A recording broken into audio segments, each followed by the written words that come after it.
بسم اللہ الرحمن الرحیم۔ آج ہم لیکچر نمبر 7 کو دیکھیں گے۔ اس میں بیان و بدیع کا بھی لیکچر نمبر 7 ہوگا، ادبی سیٹ بھی 7 ہوگا، اور جنرل نالج کا آج پیپر نمبر 5 ہوگا۔ تو اپنے پاس رکھ لیں ابھی سے، دیکھنے کے لیے، لکھنے کے لیے۔ باقاعدہ آغاز کرتے ہیں۔ بسم اللہ الرحمن الرحیم۔ اسم کی قسمیں 2 کی تھی ہم نے، اس میں نکرہ اور اس میں معرفہ۔ اس میں نکرہ عام جگہ، عام شخص، عام چیز کا نام۔ اس میں معرفہ خاص جگہ، شخص، کیفیت، صفت وغیرہ کا نام۔ اس میں معرفہ کی اقسام کی تھی، جس میں سے 5 اقسام تھی۔ پہلی قسم تھی اسم علم۔ اسم علم کی اگر ذیلی اقسام کی بات کریں تو وہ بھی 5 ہیں، وہ ہم کر سکتے ہیں۔ عوامی نام جو عوام کی طرف سے محبت، نفرت یا کسی اور وجہ سے دیا جائے۔ اس میں معرفہ کی قسم اس علم کی اگلی قسم ہے خطاب، یعنی اسم علم کی دوسری قسم خطاب، اعزازی نام ہے۔ اس چیز پہ غور کریں، یعنی کہ اعزاز کے طور پر، عزت کے طور پر حکومت یا بادشاہ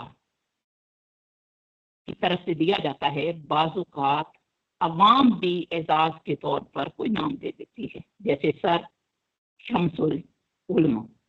خطاب ایک سے زیادہ اشخاص کو دیا جا سکتا ہے، جیسے شمس العلماء بہت سے ادیبوں کو اور مصنف کو دیا گیا۔ اس میں نکرہ، اس میں معرفہ کی تیسری قسم ہے لقب۔ لقب سے مراد ہے وہ وصفی نام، وصف یعنی آپ کے اندر خوبی ہے، آپ کی کوئی صفت ہے جس کی وجہ سے وہ نام آپ کے اصل نام کی جگہ پہ مشہور ہو گئے، جیسے خلیل اللہ، اللہ کا دوست، کلیم اللہ، اللہ سے باتیں کرنے والا، ذبیح اللہ، اللہ کے نام پر قربان ہونے والا، شاعر مشرق۔ یعنی لقب وصفی نام ہوگا، آپ کے وصف کی وجہ سے عوام میں مشہور ہوگا۔ اور لقب عام طور پر ایک شخص کو ایک ہی دیا جاتا ہے۔ کنیت نسبتی نام ہے، یعنی یہ تعلق جوڑتا ہے آپ کے رشتے سے، چاہے وہ ماں باپ ہوں، چاہے بیٹا بیٹی ہوں، چاہے کوئی اور رشتہ ہو۔ تو کنیت رشتے کی نسبت سے پکارا جانے والا نام، جیسے ابو الحسن، ام کلثوم۔ اسم علم کی 5ویں اور آخری قسم ہے تخلص۔ شاعر کا مختصر نام جو اصل نام کی جگہ وہ شاعری میں استعمال کرتا ہے، جیسے غالب، ذوق، مومن۔ اور ہم احمد ندیم قاسمی کی غزل کے فنی محاسن کر رہے ہیں، تو قاسمی بھی تخلص ہے۔ اسم علم اسم معرفہ کی بالحاظ معنی اسم کی اقسام ہے، اس میں نکرہ اور اس میں معرفہ۔ اور اسم معرفہ کی 5 اقسام ہیں۔ اس میں معرفہ کی پہلی قسم، اسم علم کی بھی 5 آگے اقسام ہیں، عرف، خطاب، لقب، کنیت، تخلص۔ تخلص اسم علم کی 5ویں قسم ہے۔ ہمارا اگلا سیگمنٹ ہے شعر کے فنی محاسن۔ تو احمد ندیم قاسمی کی غزل کو دیکھ رہے ہیں۔ آج شعر نمبر 7 ہے۔ یاد آئے تیرے پیک کر کے خطوط، اپنی کوتاہی فن یاد آئی۔ احمد ندیم قاسمی تشبیہ دے رہے ہیں محبوب کے جسم کے خد و خال کو، محبوب کے جسم کے پیکر کو، یعنی اس کی بناوٹ کو، پیکر کے خطوط کو تشبیہ دے رہے ہیں فن کے ساتھ، اور فن کی کوتاہی کے ساتھ۔ دیکھیں جو ادیب، شاعر، مصور جب کوئی پینٹنگ بناتا ہے تو وہ لکیروں اور خطوط کی مدد سے اس پینٹنگ کو خوبصورتی دیتا ہے۔ اور احمد ندیم کیا کہہ رہے ہیں کہ اے میرے محبوب، تیرے پیکر کے خطوط اس قدر خوبصورت ہیں کہ میرا فن اس کا احاطہ نہیں کر سکتا۔ یہ فن مشبہ بڑے شفا کیا ہے کہ محبوب کے حسین وجود کو فن کی خوبصورتی سے تشبیہ دی ہے۔ جس طرح مصور کی تصویریں خوبصورت ہوتی ہیں، ان کے خد و خال خوبصورت ہوتے ہیں، ایسے میرے محبوب کا پیکر جو ہے اس کی خد و خال خوبصورت ہے۔ حرف تشبیہ اس شعر میں نہیں ہے، اور میں نے کل بھی بتایا تھا بلکہ پچھلے لیکچر میں کہ جس شعر میں حرف تشبیہ نہ ہو وہ تشبیہ موقت ہوتا ہے۔ غرض تشبیہ پیکر کے خطوط کی اہمیت کو بڑھا چڑھا کر بیان کرنا۔ ہمارا بسم اللہ الرحمن الرحیم، لیکچر کو مزید آگے بڑھاتے ہیں۔ تو ہمارا آج تیسرا سیگمنٹ ہے حصہ اردو، ادبی سیٹ نمبر 7۔ پہلی موضوع ہے انگریزی مزاح اردو میں متعارف کرانے والے مصنف کون ہیں؟ کرنل شفیق الرحمان ان کا درست جواب ہے۔ دو چیزیں ہیں، ایک ہے انگریزی مزاح اور دوسرا ہے بدیسی مزاح۔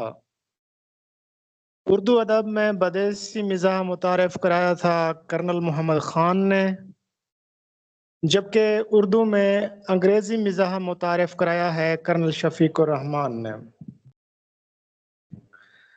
کرنل شفیق الرحمان رومانوی افسانہ نگار اور مزاح نگار تھے۔ 1920 میں پیدا ہوئے تھے اور سن 2000 میں ان کا انتقال ہوا تھا۔ پیشے کے لحاظ سے ڈاکٹر تھے اور پاکستانی فوج میں king Edward medical college Lahore سے انہوں نے MBBS کیا تھا۔ اس کے بعد پھر یہ انڈین سول سروس میں شامل ہوئے تھے، اور جب پاکستان بنا تو پھر یہ بحری فوج میں ڈاکٹر کی حیثیت سے تعینات ہو گئے۔ اس کے بعد پھر یہ 1979 میں ڈائریکٹر میڈیکل سروسز بحری فوج سے ریٹائرڈ ہوئے تھے۔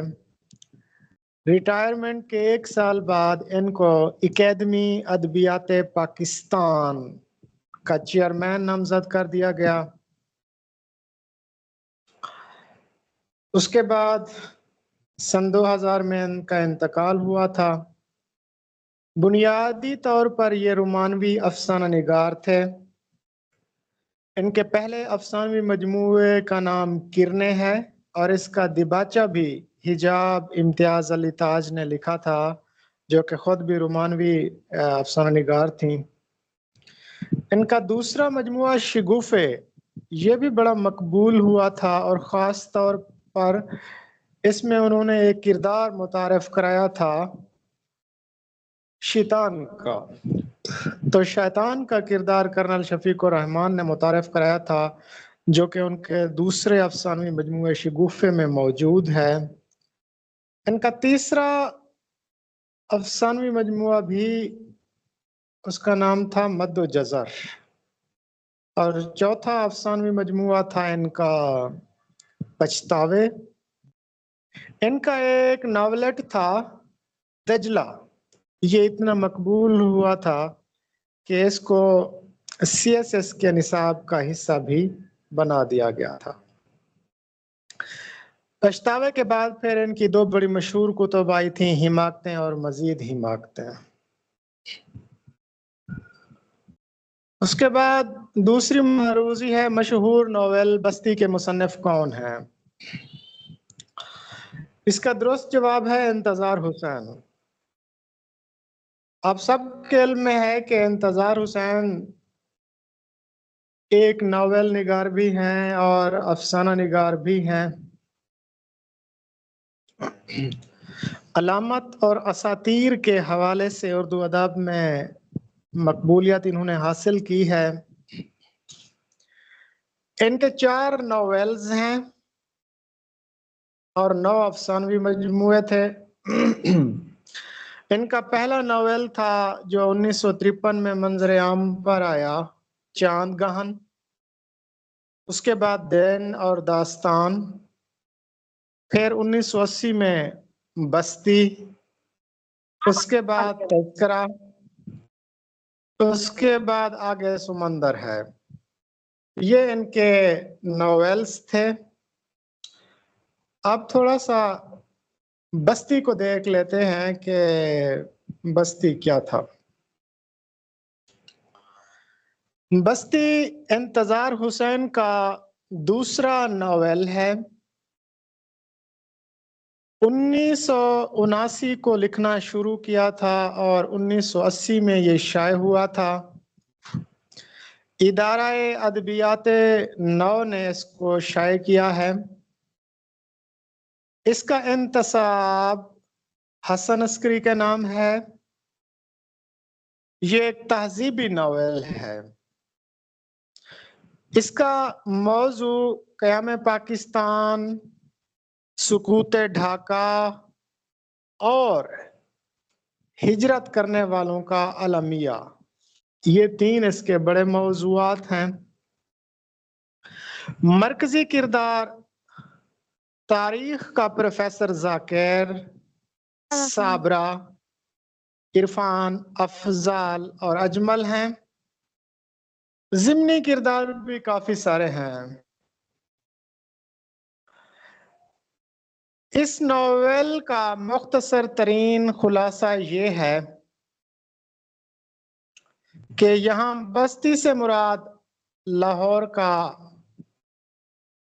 جغرافیہ ہے، لاہور کا زمانہ ہے۔ یہ کہانی، بستی کی کہانی، سقوط ڈھاکہ سے چند ماہ پہلے کی کہانی ہے۔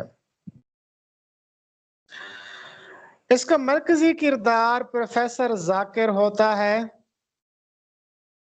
اور اس کا تعلق ایک قصبہ روپ نگر سے ہوتا ہے۔ انڈیا میں رہتے ہیں۔ اب یہ متحدہ ہندوستان کی کہانی سنائی جا رہی ہے کہ ایک قصبہ ہے روپ نگر، وہاں پر ایک شخص رہتا ہے، اس کا نام ہے پروفیسر ذاکر۔ جب پاکستان بنتا ہے تو یہ بھی 1947 میں نقل مکانی کر کے کراچی چلا آتا ہے اور کرائے کے ایک مکان میں رہنے لگتا ہے، لیکن اس پروفیسر کی محبوبہ صابرہ اور دیگر رشتہ دار ہندوستان میں ہی رہ جاتے ہیں۔ صابرہ اور ذاکر دونوں ایک دوسرے سے بے پناہ محبت کرتے ہیں، لیکن پروفیسر ذاکر کے اندر اتنی ہمت نہیں ہوتی کہ وہ انڈیا جا کر ذاکرہ کو وہاں سے لے آئے۔ تو یوں یہ ہجرت کا المیہ سامنے۔ کچھ نقاد کہتے ہیں کہ یہ جو ناول ہے بستی، یہ انتظار حسین کی اپنی کہانی ہے، یعنی ان کی اپنی ہی آپ بیتی ہے۔ ناول کے مرکزی کردار ذاکر کے روپ میں انتظار حسین خود ہی ہے۔ ایک سادہ سے پلاٹ اور سادہ سی کہانی ہے، درمیان میں چھوٹے چھوٹے ضمنی قصے بھی ہیں، تاریخ بیان کی گئی ہے، اساطیر بیان کی گئی ہے، داستانیں بیان کی گئی ہیں، اور اس میں ایک ٹیکنیک استعمال کی گئی ہے، سنیمائی ٹیکنیک، جس کو مونتاژ ٹیکنیک بھی کہا جاتا ہے ناول میں، جس میں ایک ہی خیال ہوتا ہے جو چھوٹے چھوٹے متضاد قصوں سے تعمیر ہوتا ہے۔ اس میں بھی چھوٹے چھوٹے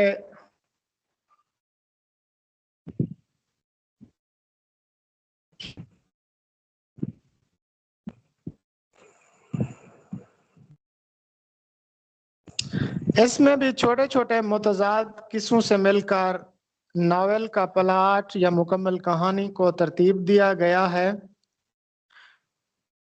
ایک تو مرکزی قصہ ذاکر اور صابرہ کا ہے، اس کے بعد دوسرے چھوٹے چھوٹے قصے بھی ہیں جیسے زلزلہ، جنت، دوزخ، حابیل اور کابیل کا قصہ اور دیگر مذہبی اساطیر بھی اس میں موجود ہیں۔ تو یوں یہ ناول اختتام پذیر ہوتا ہے۔ اس کا سنہ اشاعت 1980 ہے اور اس کے مرکزی کردار جیسا کہ میں نے بتایا پروفیسر زاک اور صبرا ہیں۔ اس کے بعد ہے اردو کل کی چھوکری ہے۔ جی میری آواز آ رہی ہے؟ آج تھوڑا سا نیٹ ورک کا بھی ایشو ہے، تو میڈم صاحبہ میری آواز کلیئر آ رہی ہے؟ جی سر بالکل کلیئر ہے۔ جی تو مہدی افادی جنہوں نے عناصر خمسہ کی ترکیب بھی ایجاد کی تھی، آج میں نے ان کا وہ مضمون پڑھا جس میں انہوں نے یہ ساری باتیں کی ہیں۔ اس مضمون کا عنوان تھا اردو لٹریچر کے عناصر خمسہ۔ یہ مہدی افادی کا ایک مضمون ہے، بہت ہی شاندار مضمون ہے، بہت ہی زبردست۔ اس کا آغاز ہوتا ہے کہ آئندہ زمانے میں اردو لٹریچر کی اگر تاریخ لکھی گئی تو 19ویں صدی کا پچھلا دور اس عہد کا نشاط الثانیہ یعنی دور جدید ہوگا، جس میں ایک بازاری زبان جس کا سرمایہ ناز ایک بے غایت شاعری کا مجموعہ خودرو تھا، منازل ارتقاء طے کرتی ہوئی اس سطح امتیاز کے قریب قریب پہنچ گئی جہاں دنیا کی اعلیٰ ترین زبانیں اپنا سکہ جما رہی ہیں۔ یہ مضمون اسی طرح چلتا جاتا ہے۔ اس کے بعد پھر کہتے ہیں، بڑا خوبصورت یہ پیراگراف ہے، اس کشمکش اور سلسلہ انقلابات میں اتنا ہوش کہاں کہ طبقات ارتقائی کے درمیانی کڑیاں آپ کو گنائی جائیں، صرف یہ سمجھ لیجئے کہ بوسیدہ پانی اجزاء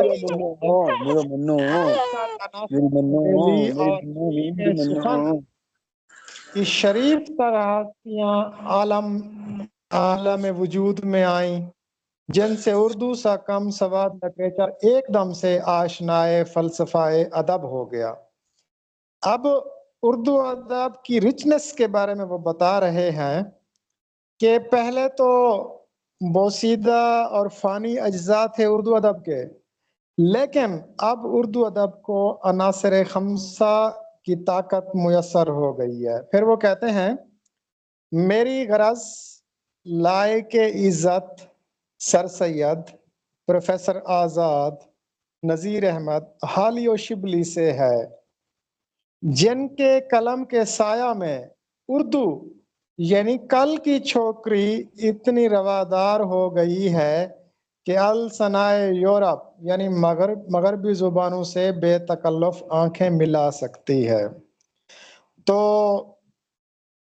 اردو لٹریچر کے عناصر خمسہ مضمون میں انہوں نے اردو کے عناصر خمسہ بھی بتائے ہیں، اور عناصر خمسہ بتانے کے بعد اردو کو کل کی چھوکری کہا ہے۔ اچھا، اس کے بعد پھر سر سید ڈیپٹی نذیر احمد غالب مختلف ناولز، مختلف افسانے ڈیپٹی نذیر احمد، ان سب کے متعلق اپنی رائے، اور آخر میں حالی کے متعلق تو انہوں نے زبردست بیان دیا تھا۔ وہ کہتے ہیں، کیا کہتے ہیں، ہاں ان کے متعلق میں نے ایک پڑھا تھا کہ حالی جو ہے وہ اوریجنل ٹیسٹ رکھتے ہیں، ان کے پاس اوریجنل قابلیت تھی، اور ان کے پاس فلسفیانہ مذاق تھا اور یہاں پر انہوں نے حالی، ہاں جی اب مجھے یاد آ گیا ہے، حالی کو انہوں نے جدید شاعری کا آدم بھی کہا تھا، اور علی گڑھ کو انہوں نے بیت الحکمہ اپنے اس مضمون میں کہا تھا۔ یہ مضمون ان کا افادات مہدی میں موجود ہے، اردو لٹریچر کے عناصر خمسہ کے عنوان سے۔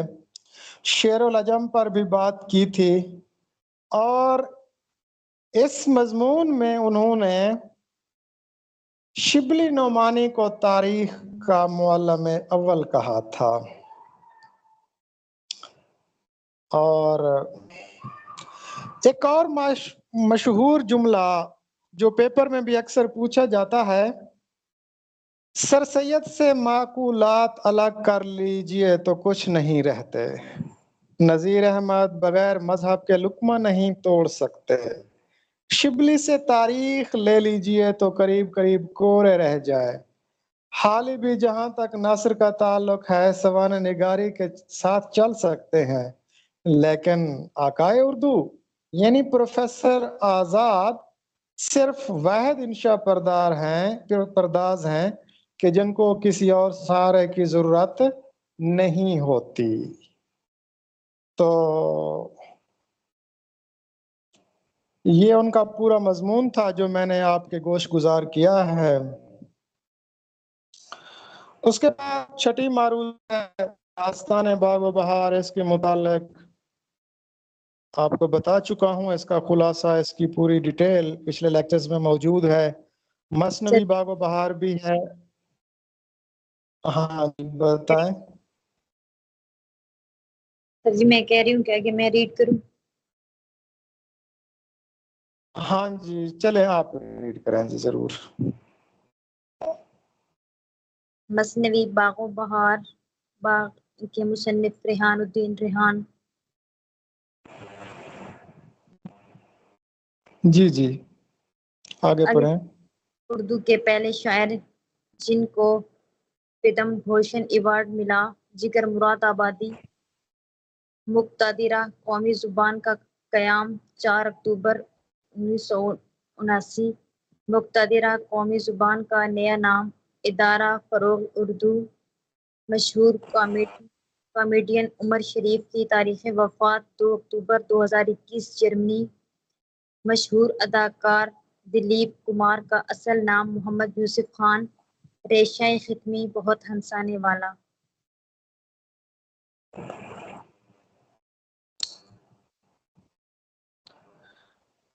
جی بہترین انداز میں آپ نے ریڈنگ کی ہے، ماشاءاللہ زبردست۔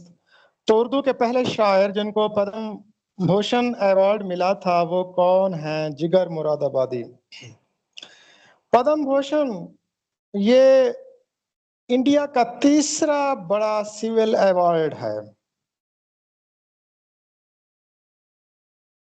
پہلا ان کا ایوارڈ ہے بھارت رتن، اس کے بعد پھر یہ تیسرا ہے پدما بھوشن یا پدم بھوشن۔ یہ سول ایوارڈ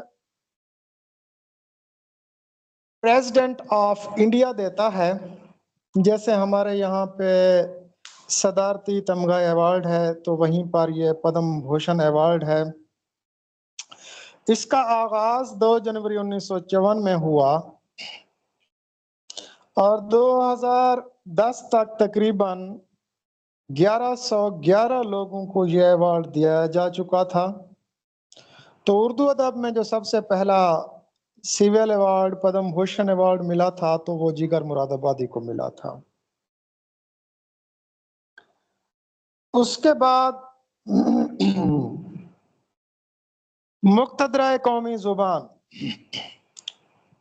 جس کا نیا نام ادارہ فروغ قومی زبان ہے، یہ پاکستان کا ایک سرکاری ادارہ ہے جو 1973 میں اردو زبان کے فروغ کے سلسلے میں قائم کیا گیا تھا، اور اس کا جو صدر دفتر ہے وہ پطرس بخاری روڈ، اسلام آباد، سیکٹر H84 میں موجود ہے۔ یہ ادارہ 4 اکتوبر 1979 میں قائم کیا گیا تھا، اور اس کے موجودہ ڈائریکٹر جنرل محمد سلیم مظہر ہیں۔ یہ ادارہ اب تک تقریباً 700 سے زیادہ کتب شائع کر چکا ہے۔ 1981 سے اس نے اپنا ایک جریدہ بھی شائع کرنا شروع کیا تھا، اخبار اردو۔ یہ اخبار اردو 1981 سے شائع ہوا تھا، اور جس کا مقصد قومی زبان کے مسائل، لسانی مباحث اور دیگر تحقیقی موضوعات پر تحریریں شائع کرنا شامل ہے۔ 2011 سے آنورڈ جتنے بھی شمارے ہیں اخبار اردو کے، وہ ان کی ویب سائٹ پر موجود ہیں۔ اس ادارے کا ایبریویشن ہے NLPD۔ سر دوبارہ بتائیے۔ NLPD یہ اس ادارے کا انگریزی مخفف ہے۔ اس کا اردو میں نام بنے گا ادارہ فروغ قومی زبان یا مقتدرہ قومی زبان۔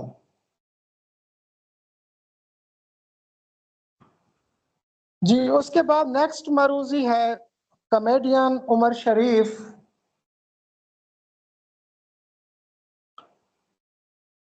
1955 میں کراچی میں پیدا ہوئے تھے، اور 61 برس کی عمر میں 2 اکتوبر 2021 کو جرمنی میں ان کا انتقال ہوا تھا۔ یہ کینسر کے مرض میں مبتلا تھے۔ اس کے بعد نیکسٹ معروضی ہے دلیپ کمار، جن کا اصل نام محمد یوسف خان تھا، جو 1922 میں KPK میں پیدا ہوئے تھے اور 7 جولائی 2021 کو اس دنیا سے رخصت ہو گئے تھے۔ دیوداس، مغل اعظم، گنگا اور جمنا، قانون، اپنا اپنا، آگ کا دریا، یہ ان کی مشہور فلمیں تھیں۔ ان کی آپ بیتی بھی میں نے کہیں پڑھی تھی، سبسٹانس اینڈ دا شیڈو، یہ ان کی آپ بیتی تھی۔ ان کو شہنشاہ جذبات کا لقب بھی دیا گیا تھا۔ ان کو بھی کینسر تھا، کینسر کی وجہ سے ان کا انتقال ہوا، اور یہ بمبئی میں ان کا مدفن ہے۔ آخری معروضی ہے ریشہ ختمی، بہت ہنسانے والا۔ تو کل اور پرسوں نیٹ ورک کی عدم موجودگی کی بنا پر کلاس آف رہیں گی، تو آپ کے پاس 2-4 منٹ ہیں، اگر کوئی بندہ اپنی بات کہنا چاہے تو کہہ سکتا ہے۔ آج کا لیکچر میری طرف سے کمپلیٹ ہو گیا ہے۔